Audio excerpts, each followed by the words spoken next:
Welcome back to the podcast, everyone. I have a beautiful guest with me today, Daniela Stevens, and we are going to continue the what is Tantra journey and what Tantra has done for each of us. Because even if you listen to me on every single one of these podcast episodes, you're probably going to get a different flavor and a different feel, even though it's me still talking about Tantra. Isn't that crazy? Because it is so much. And then it's even so much more that we're not even discussing. There's so much to Tantra. But first off, welcome. Thank you for having me. You are so, so welcome. I'm so glad to have you here. So, Daniela is also a sex and intimacy coach. And I'm going to let you dive in. Like, please intro yourself a little bit more and tell us who you are and what you do. Like you said, I'm a sex and intimacy coach for couples and for individuals. And by way of my own personal experience, I became who I sought for decades. And that's really to support people to experience deep sexual connection and intimacy with themselves and a partner or partners. It's Mm. not this either or, it's really a both and.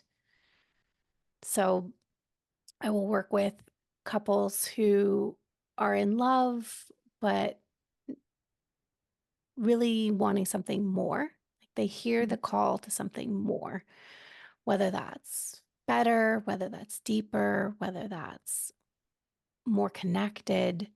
And then they oftentimes don't have the language for it, which is how I know they're in the right spot. I might help to support them to find the language. And then also sometimes we know it's our stuff or it's our stuff first, our relationship with our body, our um, connection to sexuality through past experiences, our beliefs around sex, love, and relationships. And then it might need to be something that we bring a partner into. So, really coming even from the people that I work with and support from a holistic perspective, a flexible perspective in that way.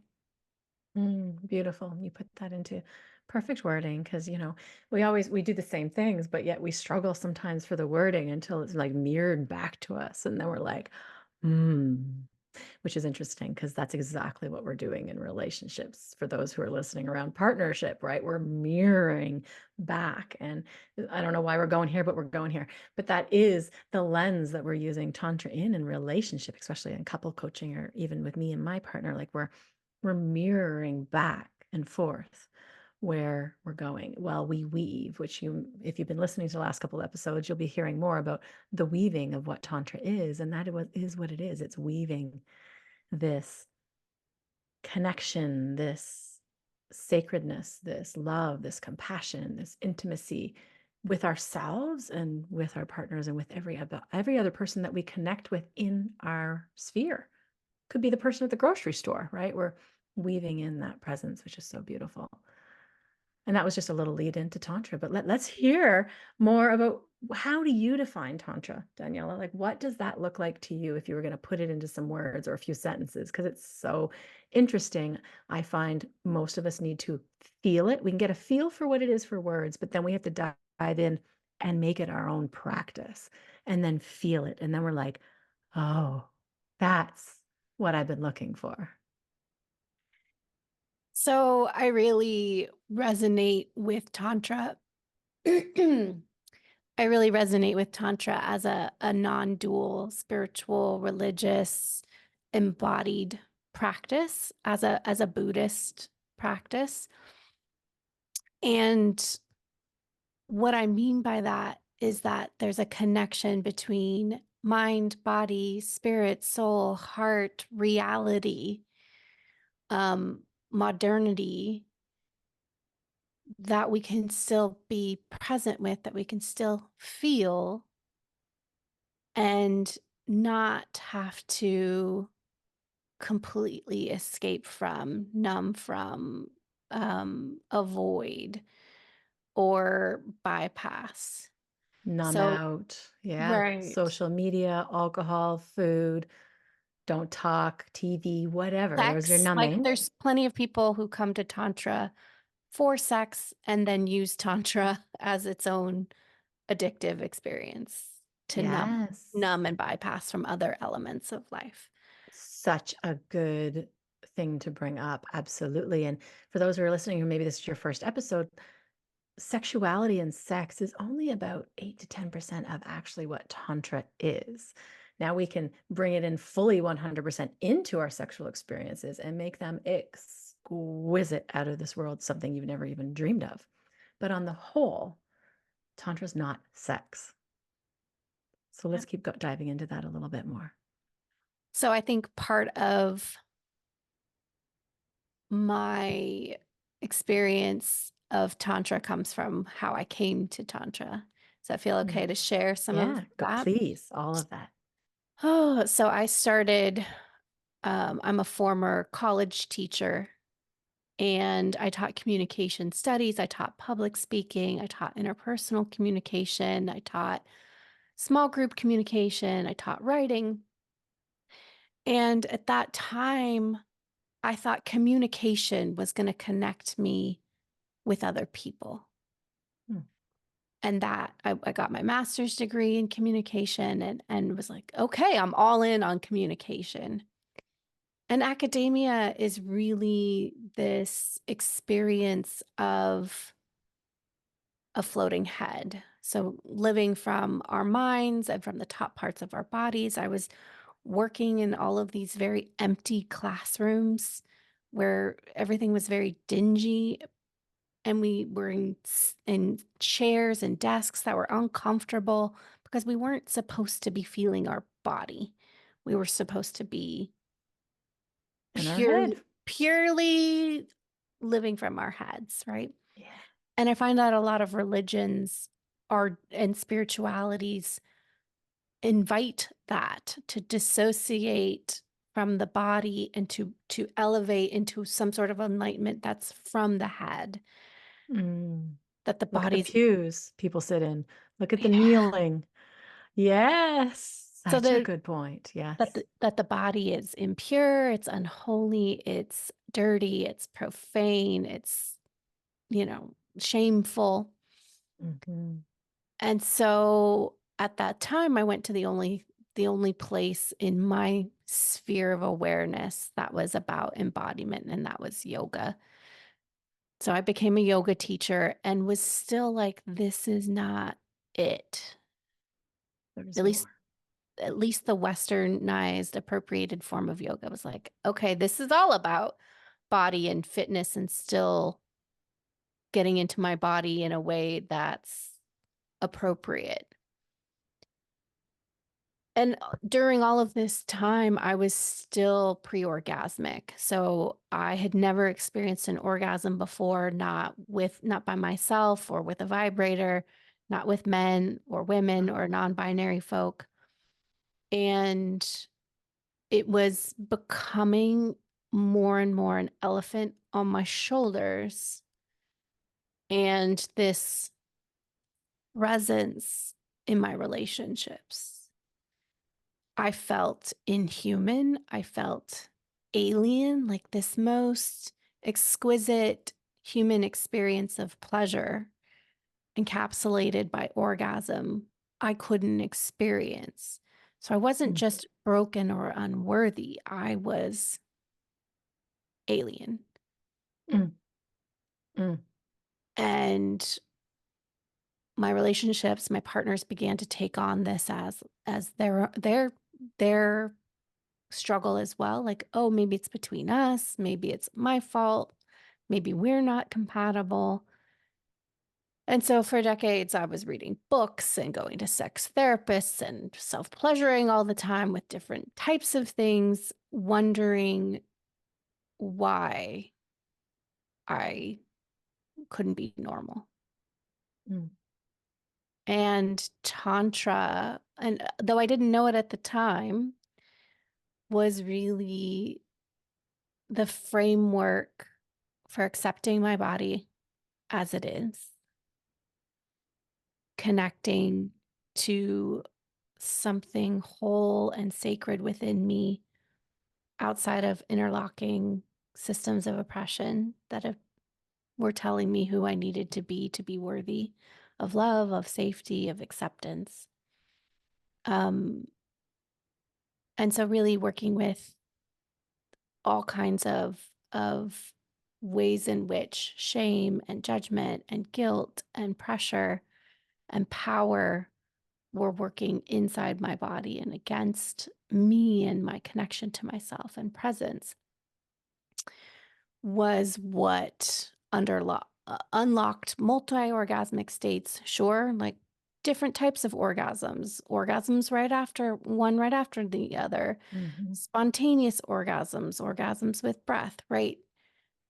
So yes, this like 8 to 10% of tantra being about sex was sort of effects of practicing tantra. Mhm. And the larger picture for me is continuing to locate ways in which heteronormativity, white supremacy, patriarchy, ableism, purity Yes. culture, rape culture, the ways in which all of these are in my body and holding me back from being liberated and free, not just within myself, but within my interdependent communities of care too.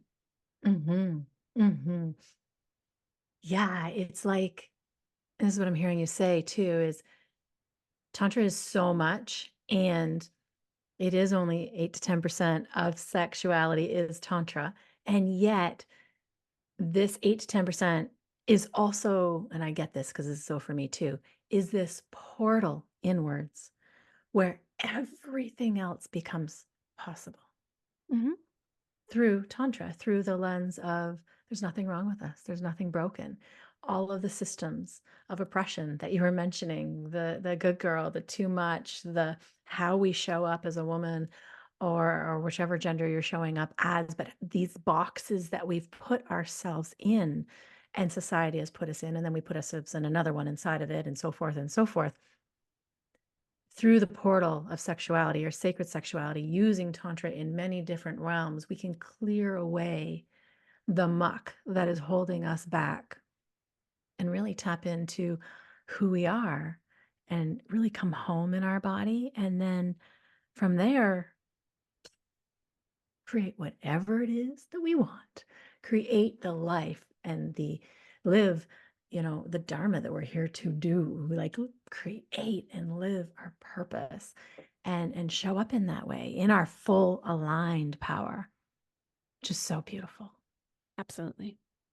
Ugh, yes. Yes, yes, yes. So how long have you been on your tantric journey then per se? Um, it's been 10 years. Beautiful. Yeah. Beautiful. So if you were going to pick out the top, I don't know. Well, I'm guessing the orgasmic potential is going to be one of them, but it might not be the top. But if you're going to pick up the top three things that Tantra has allowed you to do, and I know that's such a small number because really it's how we live our life now. It's how we connect with people. It's how we connect with ourselves. It's how we parent. It's how we run our businesses, right? It's infused, weaved into everything that we do. But if you're going to pick the top three, maybe top five, I don't know, what is the biggest things that Yeah. you think tapping into this realm and living through this tantric lens and bringing it into sex, love, relationships, connection, business, what has this really done for you? What are the biggest things that you can see? For me, I would say that the biggest blessing, which is an interesting word to use, is compassion, is both Mm, self-compassion and compassion for so much of the violence, the hate, the vitriol that is in the world. There's a clarity of the pieces within me that I hate, that I want to hate, that I don't like, that I want to avoid, that are I'm meant to feel shameful around. And I've developed this deep well of self-compassion for all parts of me to be welcome mm, when so often we're burning so much energy and resources going to war with ourselves.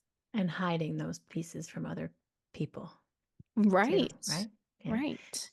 And would you say there was these pieces that wanted to hate? Do you hate them still, or I'm guessing you don't? No, No, no. Okay. absolutely Yeah, I not. wanted to Yeah, make sure we it's more state like that, like, I full know approval. there's a part of me that wants to hate them. There is a part of me that does hate them, and I have compassion for those parts Yeah. as well. Yeah. Do you have an example for our listeners to understand, Oh, well, what are the parts that you hate about yourself? What do you mean? I Like, mean, it's body would come up for me. That is a right. definite one over the years. Like, I really disliked my body, right? From size 4 and 6 all the way up to 14, post babies. I've had 3. I literally, yeah, I love my body, right? I can say that. I can Yeah. really say that. And that took some years of work, but that alone, do you know how much energy I was giving away to body hatred and to body trying to change and conform and make sure it looked perfect and show up in a way for, well, let's say 14, 15 up till really probably even still 44, 45. I'm 48 now. Like, there's been a lot of body love since 40, but it took, a lot to finish the last few pieces, which was belly. Right? Which is interesting, which I realized a few years ago, if we can't actually love our belly, our womb space, our portal of our and technically it's solar plexus too, our higher belly, right? If we can't love our whole belly, our entire belly, which is our creative, intuitive, wise, powerful, major power sources, Mhm. then we actually don't love who we are at all. At all. Right? And that is, I think that was the last piece to heal for me. I would agree with you that, like, fat phobia is definitely the easy go-to of, if you're raised as female, you are you're given sort of the mental blade of how you would want to change and augment your body. Mhm, What's societally designated as beautiful and worthy. And it's a very, very insipid um, part of us. So I wouldn't say that it's resolved. Like, I deal with that part of me pretty frequently, even though the part of me that loves my body, loves being naked, loves experiencing life, is much bigger. And I'm so clear on this when I have no clothes on and I'm looking in the mirror and maybe I'm dancing or just looking and I'm like so in love with myself. And then when I put on clothes, that's when fat phobia shows up stronger. Like, oh, you mm, don't look right or this. And I'm like, these are not clothes that were designed for my body. And I'm putting on these clothes for a culture that needs me to have clothes on mm, to be um, clothed, hidden in some particular way. So clearly, mhm, this isn't about me. mhm, This isn't about mhm, my beauty, my wholeness, my love for myself. mhm. That was a good example, I think, of pieces that we do secretly and not so secretly hate about ourselves, right? Yeah. And there's many others. It could be, ugh, you think of another example we don't For accept. me, a huge one is um, productivity, Mm, like the hustling mhm, culture, especially as a solo entrepreneur raising 3 children. It's like, I have to do more, I have to do more, I have to do more. And so that capitalist hamster wheel, for me, I can experience it as a whirling in my body when I know there's a whirling in sort of my gallbladder ghost, because I had my gallbladder removed in that solar plexus area of my abdomen. yeah. I know that I'm giving away my power and my choice of what I want to do with my energy, my presence, to what I think I should be doing. Yes, and I totally, totally can relate. I spent years starting in 2017 learning how to slow down, and the messages came in 2013 when I didn't listen. And the universe was like, okay, then here's a broken ankle with two plates and screws, and it's your right leg, and you can't drive three kids around to all the sports and shit you're going through. Okay. So, yeah, I've been practicing really since 2017, really slowing down. But then again, and I would say am like a queen of pleasure and slowing down. I'm very good. And I had no problem taking off a month and going to Bali through March and April. But when I came back and I was like, and I'm still not ready to go back into the full swing of things at work. I took off, most of the rest of April and May, essentially. I had a few private clients that I still saw, but that was it. Like social media, nah, haven't done anything literally in 4 years. I was doing every single day. Podcast, like everything was taking I was like, I need a hiatus here, like full stop. And I knew that's what I needed. And I'm such a pleasure queen and so good to listen and trust my body, but I still was like, I'm not doing anything. Right? Like, it still was kind of eating at me, and yet I was doing things. I'm still in the middle of a divorce. I'm still filling out insurance shit. Just moved into a brand new house that needed holes patched, and furniture hadn't arrived yet. Like, there was so much I'm doing, and yet there was this, "You're being lazy right now." Like, it was sneaking in again, and that couldn't be further from the truth. And thank God for other fellow sister goddesses and sex love relationship coaches who I literally give my audio diary every day to. And I'm like, my bestie, I'm like, April, I'm being lazy. Right. And she's like, well, what is lazy? Like, really? Like, who says? Right. So I love this because we get to mirror and bounce and reflect it back to each other. But yeah, it showed up again. It still does sometimes show up. That's a big one. Well, I think that's part of the beauty of the way in which I practice tantra. It never goes away. That this is Yep. about being in relationship with all parts of ourselves that have been the ones that we've cultivated, the ones that have been planted that we don't want. It's not about bypassing or avoiding those voices. It's about being in relationship with them, that they're sacred, that they have consciousness, they have wisdom for us. We are still living in a capitalist, white supremacist, patriarchal purity culture. And so we're going to continue to have reflected to us those messages out in the world. And we have to do a lot of work, a lot of practice to refute them within ourselves, to refute, Practice. to have your bestie reflect them back to you that that's not really supporting you. It's And not it's in not true. service. It's not true. Yeah. Yeah. Right. I love that. And you're right. And I speak a lot about this in regards to trauma, but it's nice to reflect it into this lens of I say a lot, your trauma doesn't go away. It's still there. You're just knowing how to relate and to connect and to hold it and to resource around it. Same thing. This kind of stuff, body, working too much, all of these things are a trauma in a certain, they are, we don't call them trauma, but they are really, they have traumatized us, stopped us from being fully in our power and in our bodies and present and doing what we are here to do in this world because of all this monkey mind going on, right? So yeah, it doesn't go away. You just learn how to hold it better, way better. Oh my gosh, way better.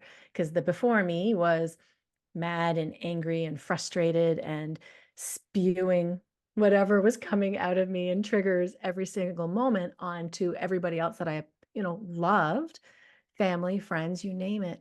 And now it's like, no, I don't need to spew that. I can just hold that, take it through a tantric practice, maybe a meditation, maybe a breath work, learn how to integrate it again, come back to who I am, come back to my body, presence, being, whole, approval, compassion, love. And what do I need now? What Yeah. else do I need? Yeah. I mean, mostly these are parts of us that are asking to be listened to, right? To be experienced, to be felt. So Mhm. if I'm angry, I'm going to find a way that's a healthy way to be angry and not to blow it through someone else or something else in a way that's unhealthy for both of And us. hurtful. Yeah. Yeah, causes harm. Yeah. I'm still the person that, hey, how are you? Oh, can't complain. I'm like, you can't. Like, maybe we should be Check. compassionate with the part of you that can complain, that does have some things that in life you're not crazy excited about. Let's acknowledge those because we can do that. We can hold space for those pieces, And we should. and we Not to should should. us, but we should. Well, we can. We can Yeah. be with what's uncomfortable. We can be with grief. We can be with rage. We can be with fear. And we don't have to avoid them or bypass them Self-abandon. Yeah. because it feels too much. I don't know about you, and it's true for me. I've worked with many clients around it where there's this sense that, like, if I tap into my anger, or if I tap into my grief, even like, this is the part that makes me so tender. If I connect with my body, there will be so much there that I will be overwhelmed. And I So will fall into this hole and I will never get out. Yes. I've heard and it since 2017. I've heard it, yeah, even in myself when I started my journey in there is if I touch it, I might fall on the floor into a puddle and just combust. Yeah, I think that's very common. I think it actually might be there for everyone. I would agree that it's likely there for most people, whether, again, depending on the emotion or the sensation that Yeah. it's there. There's something generally that if they fear that if they it might be sexuality, that if they go into sexuality, there's like, oof, like there's so much that I find that we hold shame around from body and from sexuality all the way back to the beginning, all the way back to us being little babies that we have layered upon layered upon layered. And then we get to this point where it's almost like we're in a straitjacket, moving through life in a straitjacket. I Mm, think that's a good summary for me. Tantra allowed me to take off the straitjacket. mm. I'm queer, but I was queer long before Tantra. So my double entendre with straitjacket feels hilarious to me.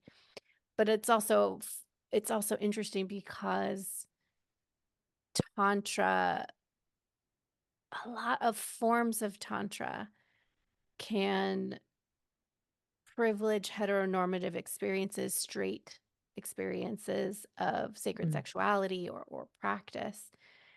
And so that becomes its own straight jacket within appropriated tantra, in mm, and the twistings of sort of a neo-tantra westernized um viewpoint, so that it is holding out, or we can even say um partnered.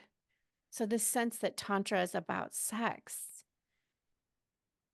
tends to leave out people who aren't heterosexual, but also tends to leave out people who aren't with a partner. mm. And my journey was solo for many years in my tantric journey. Mine as well. And I would say I didn't know I was practicing tantra until I was already practicing tantra. Maybe because that association was there. Um, but there's multiple straitjackets that we find ourselves in Mhm, that Tantra can continue to invite us to take off, to at least loosen, to be aware of, um, because it's a constant unfolding and circling, very trauma informed layers of an onion exist. yes. Yes. Very trauma informed layers of an onion. Yeah. And it's unpeeling.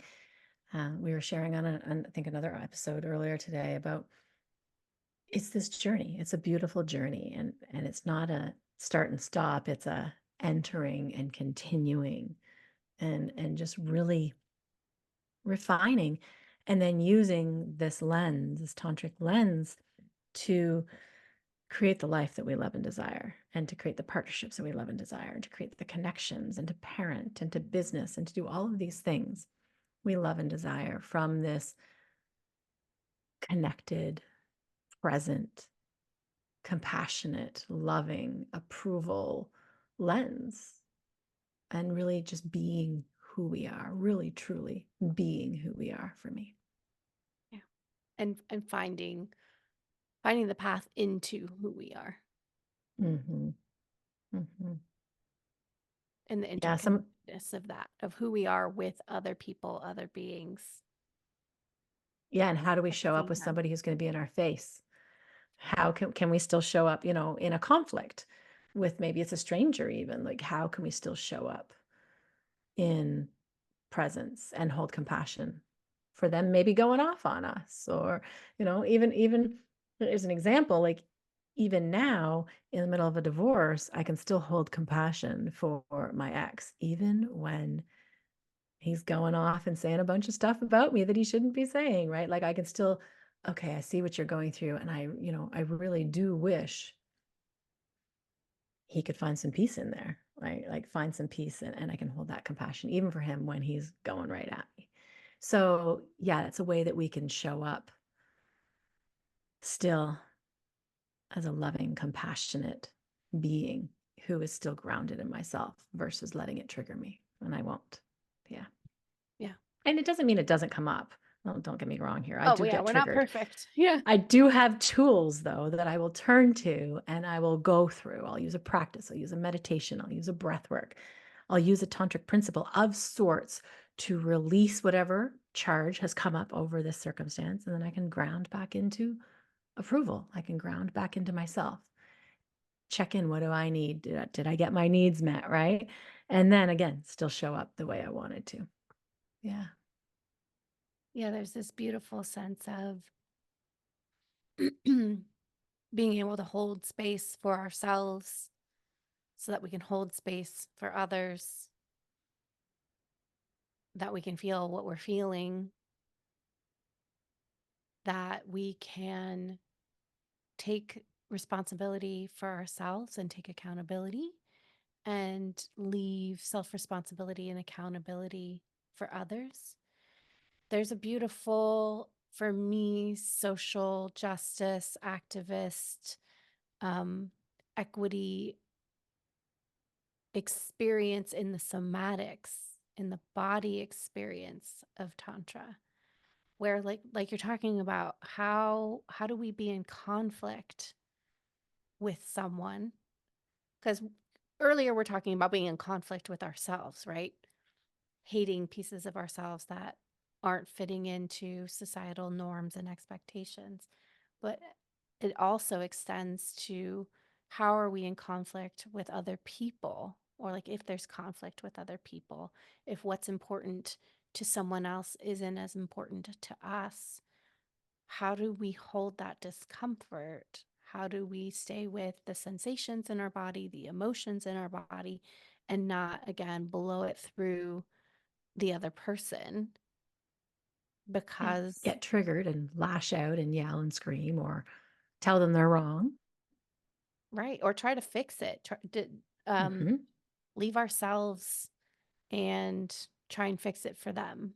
Put it on us, take it on as our thing so that they don't have to deal with their stuff, Mm. to make them more comfortable and to make us all feel more comfortable. Yeah. So And typically we would decide to then be small, give up something we want, not speak our truth, people just kind please, of, yeah, people aim please. aim for perfection. Yeah. Yeah. Absolutely. And then we're actually like killing a piece of ourselves. And if we keep doing that, which I did it for years, so no judgment or shame here, but if we keep doing that, we get to a point where there's nothing left of us left. And we can feel very depleted, empty, broken. Like we're living for everyone else and not ourselves Hmm. because we Hmm. don't even know. ourselves anymore. Mhm. Which I think most people in the 40s and plus are that's what kind of it will come up in the perimenopausal and menopausal years. It's going to come up. And it's going to keep coming up. And it's like our bodies are brilliant at going, knock, knock, I'm here. Hi.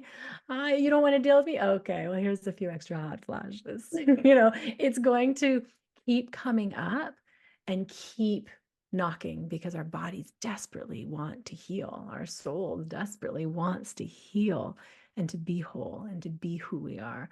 So if you're getting, I guess for the listeners, if you're getting, you know, broken ankles and issues with your body. It could be illness, it can be disease, it can be major menopause, it can be really bad periods for female identifying humans. Like there's so much that is going to come up.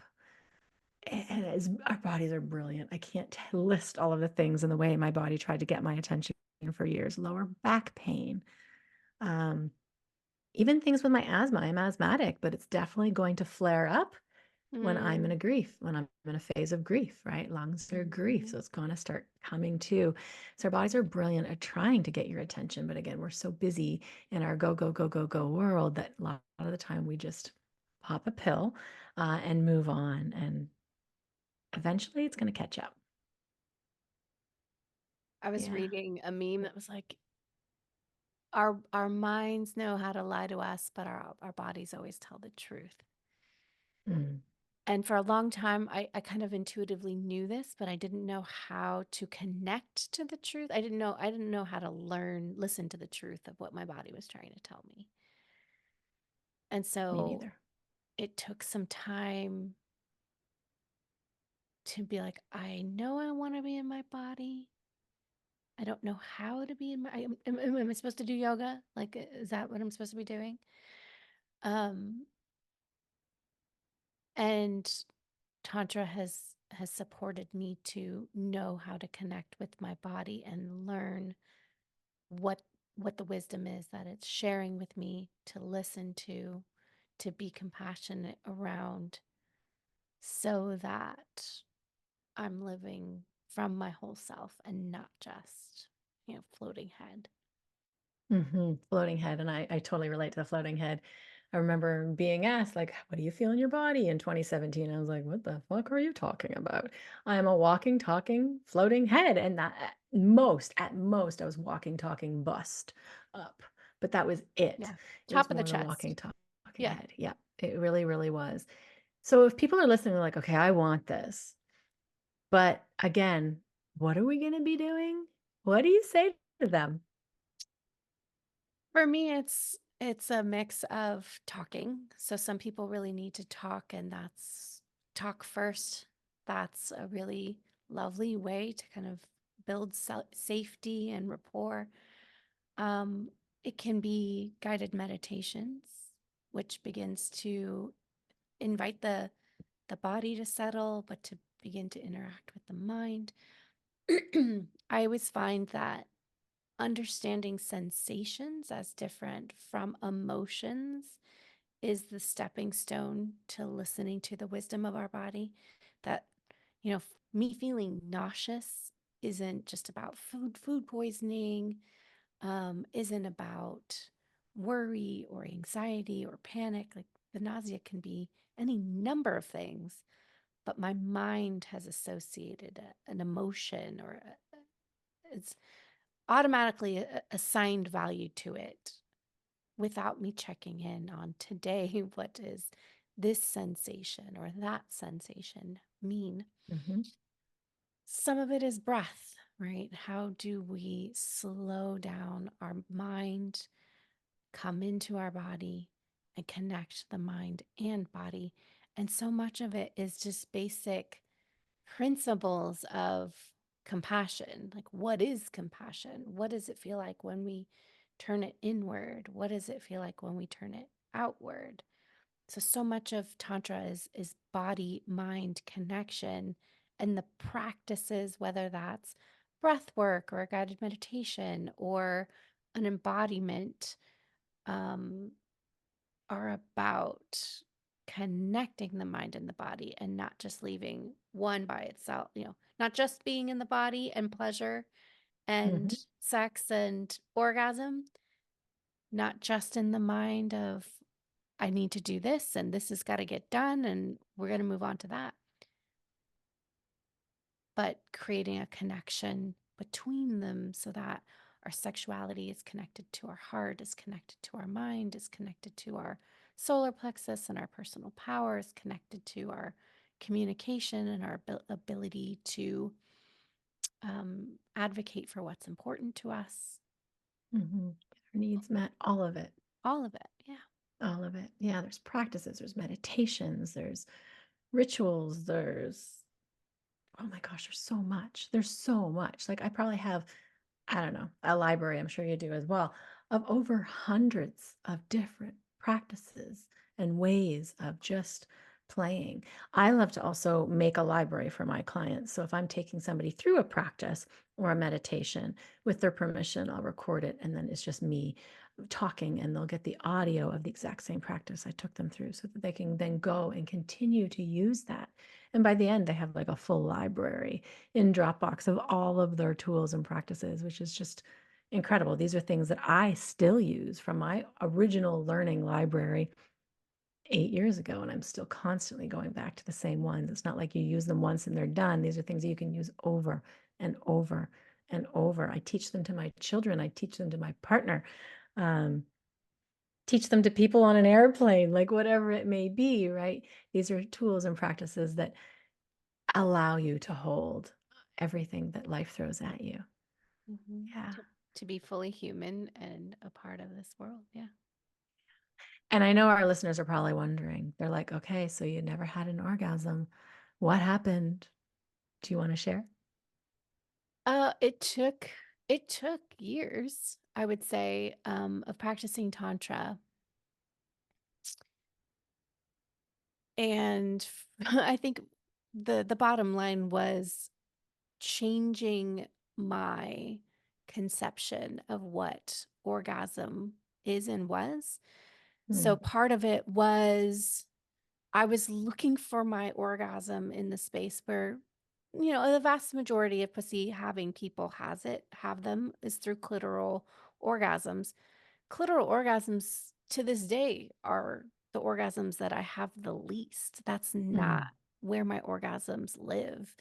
Um, my orgasms tend to be cervical, tend to be G spot, tend to be breast orgasms, tend to be valley orgasm. So for me, the hardest orgasm to experience is a clitoral orgasm where everything that I had been reading and learning and trying for in terms of experiencing my first orgasm were all mhm. clitoral.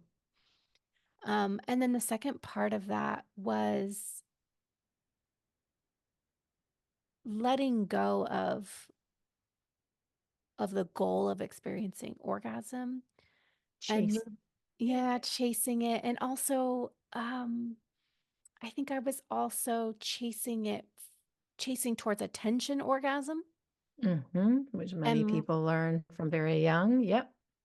and my orgasms when they're not tension, when I'm not moving toward a tension orgasm, are very expansive and multiple, and that energy moves and Hmm. Hmm. expands and is multi-layered, but it was about experiencing the most amount of pleasure possible and not about achieving orgasm. I thought orgasm was the designation of experiencing the most pleasure possible, But no, but it's no, not.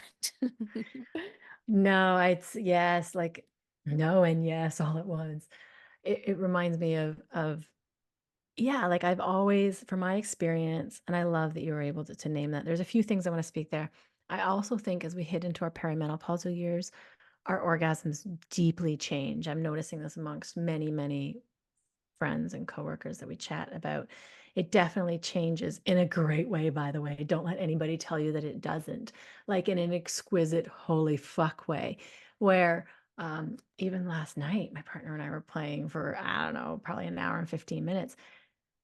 And it didn't stop. Like, at one point, I'm like, "You're going to kill me. They won't stop." Right? We started with nipple orgasms, and they just keep coming, and then they were rolling upon the other. And I'm not kidding you. There was an hour and 15 minutes, maybe an hour and 10 out of the whole, because it takes a few minutes to warm up, doesn't take me long anymore. But it was constant pleasure upon pleasure upon pleasure upon pleasure, and it just built and built and built and built, and it just keeps going. And there's these waves, and that's taken practice. Like, I didn't start like that, right? That has taken practice and play and surrender and trust, and that, of course, comes into the partnership that you're playing with as well. But these orgasms are not, like, I would say before, okay, clitoral orgasm, what we all study and learn and kind of played with generally since teenage years on, maybe younger. If we put on a scale of 1 to 10, I'm going to put it down at a 1 or a 2 right now to actually what is possible. So, the orgasms, if you haven't played with Tantra and you haven't played with sacred sexuality and learned how to move your energy through your body, use your breath, use your sound, play with all of the principles that we get to play with. The orgasms you're experiencing are around a 1 out of 10. The ones you see in movies, the ones you're seeing in porn, even though I think that most of those are faked, they're about a 1 out of 10 to what is actually possible. Would you agree? Absolutely. Yeah. Yeah. Yeah. Yeah. Uh, We aren't taught this. no. No. Well, and we're also taught to stop. Yeah. So in a lot of heteronormative relationships, our sex ends the when a penis ejaculates. Mhm. Whether somebody with a pussy or a clitoris has orgasmed or not. Mhm. So I'm dating someone who has a pussy and our sex is routinely like 3 hours long. And we have to specifically designate when we're going to stop. Like, do we need to eat? You have Do we anything to need to do today? sleep? Do we need water? Yes. Um, Yes. because it can keep, like you said, it can keep going. Mhm. So part of that is tantra work, sure. Mhm. Mhm. And part of that is liberation from systems that say we have to stop. Not even have to, but like, oh, one of us has orgasmed, we can stop. Both of us have orgasmed, we can stop. Yeah. And we undermined that people with penises can have multiple orgasms without ejaculating. Well, yes, it's We important to teach that undermined as well. Yeah. so we have this sense that orgasm is this pinnacle of pleasure. And so once we've had one, that's Mm. all that exists, Mhm. which is also so limiting. So limiting, because I don't know where I was at last night, but 30 plus. We Yeah, I can't even don't. number it because it just kept going and going, and it was absolutely exquisite. So that is possible. Drop the clitoral tension orgasms. Hey, they're fun once in a while too, don't get me wrong. Especially And blended with other types of orgasm. yes, blending them is amazing, and it's a great way to actually start to access other orgasm by blending and learning how to blend. And then there's so much more possible, so Mhm. much more. So thank you for sharing. I know there's many people going, "Oh, that's me," right? So it's important that they do hear what is possible. And even though it's only about 10% of tantra is sex, there's so much more to it that, yeah, we get to create these beautiful, beautiful lives. So thank you so, so much for sharing. Yeah, thank you for having me. Is there anything alive, feeling near and dear to your heart that you still want to share? Um, I mean, for me, in these days, Tantra is supporting me to be with the pain and rage and grief of genocide Hmm. and also be present and capable of experiencing pleasure and joy and love and not know that those two things are not mutually exclusive. Hmm. That we were talking about perfectionists or people pleasers where it's like I can't experience pleasure and joy and love when the world's on fire. And actually we have to remember and experience the joy and love and pleasure in our lives to know that the world is worth Mhm. saving. Yeah. and to raise our vibration and to invite others into it so we can all come from this lens of compassion and approval and love and holding space. Right. I think sometimes when I hear myself say raising my vibration or hear that from other people, there's a sense of like hierarchical. Um, Sorry, drop my jade egg. Sorry, and yes, I know what you mean. There's a little sense of higher. Please keep going on that. so for me, the framing is about how can we support people to be with the trauma that they've experienced, Mm, mhm, to hold space for it, to feel it, to not be scared of it. Like it's going to be too much if I touch it, the grief, the mhm, anger. Um, how can we support people to be with themselves, to be with what they've are feeling or what they've felt in the past that's still in their bodies so that the knee-jerk triggered reaction isn't to blow it through somebody else or a community or a population of other people such that we're doing massive amounts of harm yeah. and causing destruction because we can't sit with the discomfort of what we've experienced or what we're currently experiencing. Mhm, So mhm, I don't know that it's so much about raising our vibration or reaching for a higher vibration, so much as feeling what we're feeling, asking for support to sit with what's too heavy for us to hold by ourselves. That's my understanding, my most recent understanding of trauma. That trauma comes when we go through something painful that's too much for our bodies to process, whether it's too much too fast or some variation of this, and that we actually the trauma is caused when we don't have someone who can sit with us through mm. it, We whether lock that's it in, we push it down, we push it away. We're told that that's enough. Stop crying. Stop. right, whether it's a parent or a Mhm, teacher or a friend who couldn't sit with us yeah. while we were going through something. Or say you're an adult now and you're at a workplace and somebody passes and you're not given permission to grieve Right, because we're at work. Suck it up, right. right? Things like this. Or we're getting divorced and we have to Yeah, keep making money. yeah, yeah. And yes, to all of that. And when I guess refer to raising vibration, it's also it's more like an opening. We say raising vibration because it is the choice of words that people have chosen to put around it.